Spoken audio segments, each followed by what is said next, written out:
भंडारा गोंदियाचे खासदार नाना पटोले यांची प्रकृती खालावल्याने नागपूरच्या न्यूरॉन हॉस्पिटलमध्ये त्यांना दाखल करण्यात आले।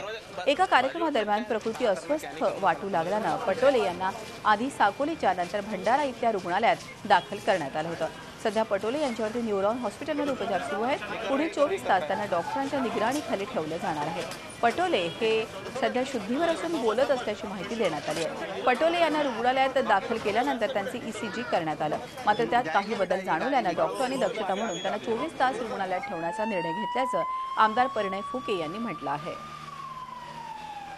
साकोलीला ते स्विमिंग कॉम्पिटिशन होती तलावावर आणि त्या कॉम्पिटिशनसाठी मी, नानाभाऊ, बाळाभाऊ, काशीवार सगळे आम्ही तिथे गेलो होतो त्या कॉम्पिटिशनसाठी आणि तिथे अचानक त्यांना काही चक्कर आले एक दोनदा आणि म्हणून मग आम्ही त्यांना तिथे आणि ॲम्ब्युलन्स होतीच त्या ॲम्ब्युलन्सने आम्ही त्यांना साकोलीच्या गव्हर्नमेंट हॉस्पिटलला शिफ्ट केलं। तिथे डॉक्टरांनी ईसीजी वगैरे काढलं। ईसीजीमध्ये थोडंसं काही चेंजेस होते म्हणून आम्ही त्यांना परत मग भंडाऱ्याला घेऊन गेलो तिथनं ॲम्ब्युलन्सनी आणि तिथे सिटी स्कॅन केल्यावर त्याआधी थोडे काही चेंजेस होते म्हणून आम्ही नागपूरला इथे प्रिसिजन स्कॅनमध्ये आणून तिथे MRI आणि बाकी सगळं केलं आणि एक 24 तास ऑब्झर्वेशनमध्ये ठेवायचं असं पाकमावडे सरांचं एक ओपिनियन आलं त्यात म्हणून आता इथे ठेवलेलं आहे। झी 24 तास रहा एक पाऊल पुढे।